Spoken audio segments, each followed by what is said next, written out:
Apex bank ಚುನಾವಣೆ ಮುಂದೂಡಿಕೆ ಆಗಿದೆ.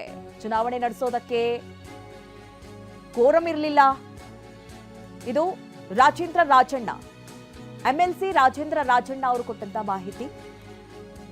ಸಿಎಂ ಸೂಚನೆ ಮೇರೆಗೆ ಚುನಾವಣೆ ಮುಂದೂಡಿಕೆ ಆಗಿದೆ ಅಂತ ಹೇಳಿ ಬೆಂಗಳೂರಿನಲ್ಲಿ ಎಂಎಲ್ಸಿ ರಾಜೇಂದ್ರ ರಾಜಣ್ಣ ಹೇಳಿದ್ದಾರೆ. ಏನ್ ಹೇಳಿದ್ರು ಬನ್ನಿ ನೋಡೋಣ.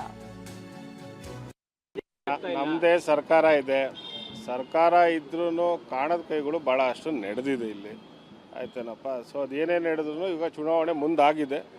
ಮುಂದಿನ ದಿನಾಂಕ ಯಾವತ್ತು ದಿನಾಂಕ ನಿಗದಿಪಡುತ್ತಾರೆ ಅವತ್ತು ಚುನಾವಣೆ ಆಗುತ್ತೆ. ಅಲ್ಲ, ರಾಜಣ್ಣವರು ಅಧ್ಯಕ್ಷಕ್ಕೆ ಆಕಾಂಕ್ಷಿ ಇರೋದು ನಿಜ. ಇನ್ನೂ 2 ತಿಂಗಳಲ್ದಿರ ಇನ್ನೂ 6 ತಿಂಗಳಾದ್ರೂ ಅವರೇ ಅಧ್ಯಕ್ಷಕ್ಕೆ ಆಕಾಂಕ್ಷಿ ಇದ್ದೇ ಇರ್ತಾರೆ, ಅದರಲ್ಲೇನು ಮಾತಿಲ್ಲ. ಕರೆ ಮಾಡಿ ಚುನಾವಣೆ ಮುಂದೂಡಿ ಅಂತ ಸಲಹೆ ಕೊಟ್ಟಿದ್ದಾರೆ. ಅಲ್ಲ, ಕರೆ ಮಾಡಿ ಮಾತಾಡಿದ್ದಾರೆ ಅಂತ ಮಾಹಿತಿ ಇದೆ, ಬಟ್ ಅವ್ರು ಏನಕ್ಕೆ ಮುಂದೂಡಿಕೆ ಮಾಡಿದ್ದಾರೆ ಅಂತ ಸುರ್ಜೇವಾಲಾ ಅವರು ಹೇಳಿದ್ದಾರೆ ಅನ್ನೋಂಥ ಮಾಹಿತಿ ನಮ್ಮಲ್ಲಿಲ್ಲ, ನನ್ನಲ್ಲಿಲ್ಲ. ರಾಜಣ್ಣ ಅವರ ವಿಚಾರದಲ್ಲಿ ಈ ರೀತಿ ನಡೆಯುವಂಥ ಪ್ರಯತ್ನಗಳು ನೋಡಿ, ಸುರ್ಜೇವಾಲಾ ಅವರು ನಮ್ಮ ಪಕ್ಷದ ಮುಖಂಡರಿದ್ದಾರೆ, ನಮ್ಮ ರಾಜ್ಯದ ಉಸ್ತುವಾರಿ ಇದ್ದಾರೆ.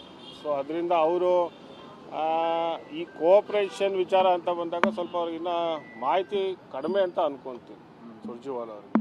ಯಾಕಂದರೆ ಇಲ್ಲೇನು ಯಾವುದು ಪಕ್ಷವಾಗಿ ನಡೆಯುವಂಥದ್ದಲ್ಲ, ಇಲ್ಲಿ ನಿರ್ದೇಶಕರು ಅಂತ ಬಂದರೆ ಎಲ್ಲ ಪಕ್ಷದವರು ಇರ್ತಾರೆ. ಸೊ ಅದರಿಂದ ಸುರ್ಜೇವಾಲಾ ಅವ್ರಿಗೆ ಸ್ವಲ್ಪ ಈಗ ಸಹಕಾರ ಇಲಾಖೆ ಮಾಹಿತಿ ಕಡಿಮೆ ಇರ್ಬೋದು. ಸೊ ಅದರಿಂದ ಇನ್ನೇನೋ ಅವ್ರು ಬಂದಂಥ ಸಂದರ್ಭದಲ್ಲಿ